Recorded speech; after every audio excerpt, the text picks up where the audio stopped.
Okay, cool. So let's get into what we got going on from yesterday. So I think we start off with the Elon Sam Altman story. I mean, this thing was crazy, dude. This thing was insanity. I get this notification. I'm walking down the beautiful mountains in Palo Alto, and I'm seeing this tweet, and I'm like, this can't be real. Elon Musk-led group makes a $97.4 billion bid for control of OpenAI, as per the Wall Street Journal. Now, there's a lot of layers to this. And I think there's a variety of different things to talk to when it comes to this. SMCI earnings is going to be after the bell today. Again, Chris and Matt will be live. I will not be live today, but Chris and Matt will be live. So on their channel, they'll be talking about SMCI. Sam Altman responds as soon as this comes out at like basically 4 o'clock, right after the market close. No, thank you, but we will buy Twitter for $9.74 billion if you want. So in terms of the disrespect, like this is pure disrespect. This is Sam Altman saying, yeah, screw you, screw your offer. We don't care what you think you're going to do. We are not going to accept some $97.4 billion bid. We're going to do whatever the hell we want. Now, the problem here is that Sam has a fiduciary duty to actually bring this up to the board of directors, because if you're going to be a for-profit company, not just a nonprofit, and someone offers you a bid for the company, like you got to go to the board and they have to approve or deny it.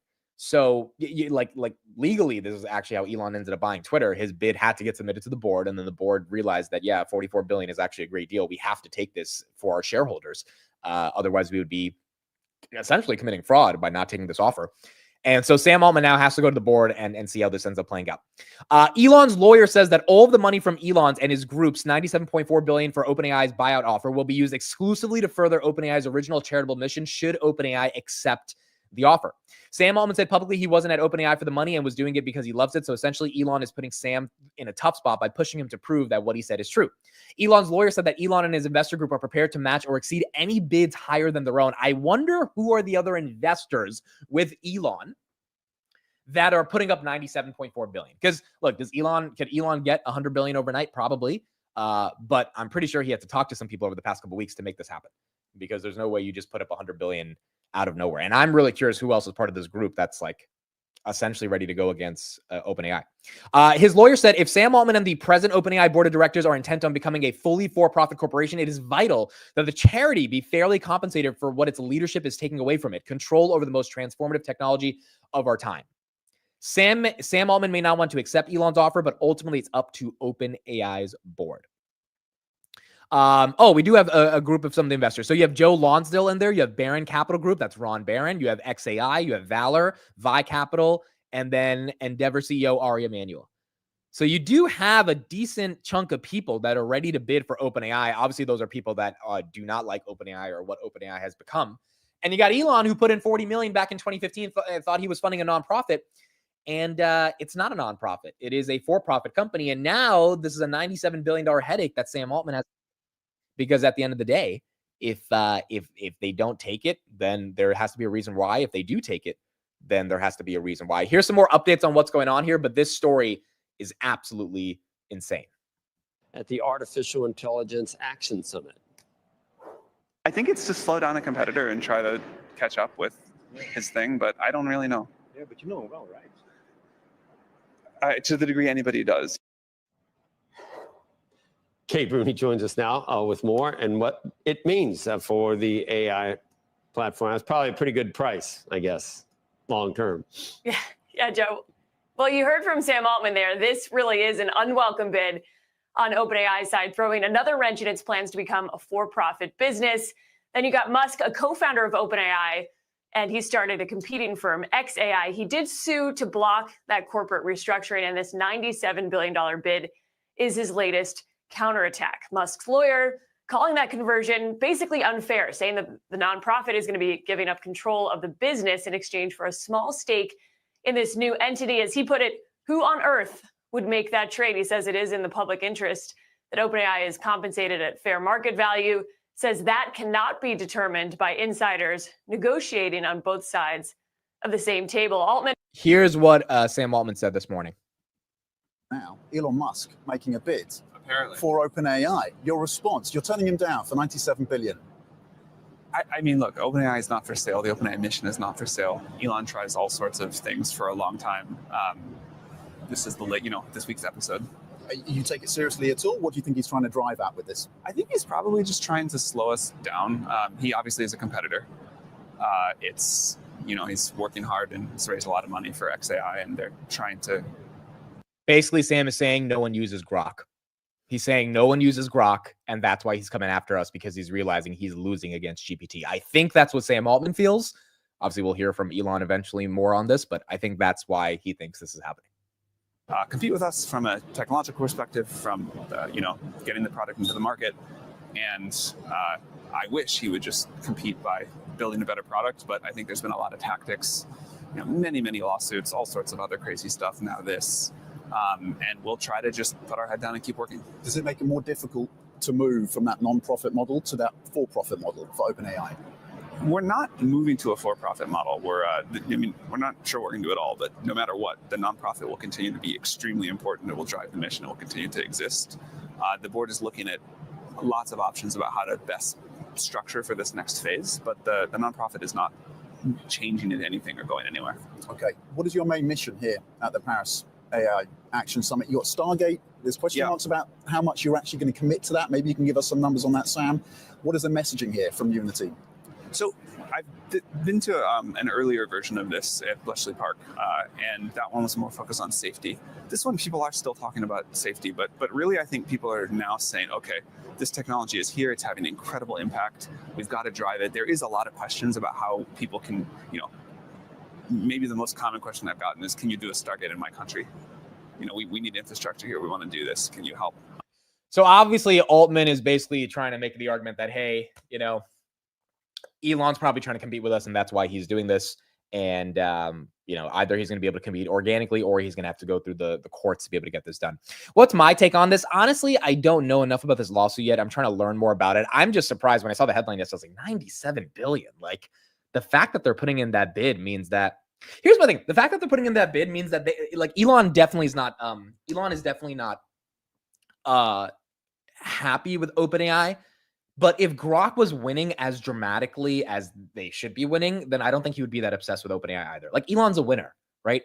Elon's a winner. He doesn't really care about losers. And when he wins, he wins. He's not bad mouthing Rivian all day. He's just beating Rivian. So the fact that he's so obsessed with this, first of all, to his credit, the guy funded it, right? And he was funding a nonprofit, turned into a profit. And now it's obviously I would be salty about that too, especially if I lost a ton of money that I should have had in terms of equity if it was going to be a for-profitable company. But if he's not winning in terms of Grok versus GPT, I could understand the impetus to get even more excited to sue the guy and to try to reclaim what was rightfully yours, which was initially OpenAI, the nonprofit. So I think there's a level of Grok's not winning as much as GPT, which is just a fact. I mean, GPT has 300 million weekly active users. I don't know how many Grok has, but Twitter itself has 600 million weekly active users. I can tell you firsthand, not a lot of people on Twitter use Grok from my experience. I mean, I use Grok. I used Grok yesterday, but I don't think a lot of people use Grok on Twitter. Or X. So I think from that perspective, there is an argument that he thinks maybe they're not getting enough of the pie. But number two is, to his credit, Grok has the best proprietary data. Elon doesn't, or GPT doesn't. Right? GPT has the steal data. Grok has all the data coming from the sources of people's actual tweets. So I think there is a competitive advantage to Grok, but I think the first mover advantage is working for GPT, and Elon's upset about that, and now he's going after OpenAI. What it is, though, and I think the best take that we heard yesterday was that this is Drake and Kendrick Lamar for tech bros. This is, for those that don't know too much about hip hop, Drake and Kendrick Lamar had an epic beef throughout most of 2024, kind of still going in 2025. And Elon and Altman arguing with each other publicly is basically that for tech bros, seeing them go against each other. So Elon, by the way, responded to what Sam Altman said and called him a swindler. So I mean, also Elon changed his name to Harry Bowles, and his new description is a shortfall of Gravitas. This is it is what it is. This is Elon being Elon at the end of the day. Now, in terms of Tesla stock, which is a nice kind of transition right here, Tesla stock kind of in the good. Oh, by the way, guys, I had lunch with Jason yesterday, or a dinner with Jason yesterday. We're gonna do it. We're gonna do a stream on Thursday. Market close on Thursday. So there was Jason. Went to a nice dumpling spot, Steam, in Palo Alto. If anyone knows this place is awesome. But Yeah, we'll do a market close on Thursday together. So that'll be fun. On Thursday, we'll be in his studio. By the way, he has a massive cyber truck, and like, yeah, I got to be in a cyber truck for the first time, and it was amazing. But Tesla right here, 346, new lows, down 1.17%. Why is it down? Well, the whole market's down today, and I actually kind of don't know why everything's turning red. And maybe it's fears of JPOW and CPI, because like literally everything is turning red right now. But outside of just the macro turning red, I think it's because people are kind of getting annoyed at this point of Elon fighting every single battle and not being as focused on Tesla. Now, do I care about that? My personal 2 cents is no, I really don't care. In fact, if Tesla gets below 300, that's like, it's not going to be, I'm not going to be the most upset guy in the world because I don't have a heavy stake and I would like to have a heavier stake. And I don't really care what Elon does in terms of his political time, because I think FSD and robotics, once they scale, whatever politics and political ambitions he have, it doesn't matter. But you got a lot of people that do care about this. And I read a couple equity reports this morning that put out notes. Oppenheimer put out a note that said they think Elon's way too distracted. Again, that's probably an easy way for them to tell their clients, hey, we told you to buy it at 400. It's at 340. How do we explain what's going on? Oh, it's not our fault. It's Elon's fault, right? So it's an easy way for the sell side to kind of blame politics on why Elon is or why Tesla's not executing. I really don't think it's just about that. There's probably a part of that, but I don't think that's the only reason. Nonetheless, it is a reason. And because it's a reason, you got people that definitely aren't happy about Tesla stock performance right here. But I wonder who's selling, right? I wonder, is it institutions? Is it retail? Like, kind of, how is this playing out? All the institutions in January upgraded Tesla to 400s. We got another upgrade yesterday to 425, up from like 275. So we're definitely getting the street on board. The question is, are they happy with Elon's politics? And if they're not, there's a world where this thing does not end up being as pretty for Tesla, at least in the short term. And so we're gonna have to see how that ends up playing out. And look, if Tesla does take a nasty dip again, I have 40 shares. I would like to have 400 shares. So I wouldn't be the saddest about having that opportunity. It's just a question of, will we get that opportunity? I put on Twitter last night, why do you think Tesla's down 8% year to date? I would love to hear some answers. I'm pretty sure some of you guys think it's political. Some of you guys think it's more so about the lack of registrations in Germany and China. But the street upgraded Tesla across the board to 400, unsupervised FSD launching in Texas. Robotics are continuing to see traction, even though no commercial deals. We are seeing that by the job listings in Tesla in terms of how much hiring they're ramping up for robotics production. But it's still down at this point, more than 8% year to date. Now it's down, I think, about 10% year to date. And so almost, if Tesla goes back to 275, the entirety of the Trump pump since November 6th gets wiped away. I don't think that's going to happen. But if that does happen, that's one thing that we have to see in terms of how's the market ultimately going to interpret what is happening with Tesla and what is going to be the future, at least in the short term, for Tesla. Again, long term, I think none of this matters. I think robotics, FSD, is just, these are the bullish elements of the Tesla thesis that you have to be a fan of, regardless of what is happening in the short term.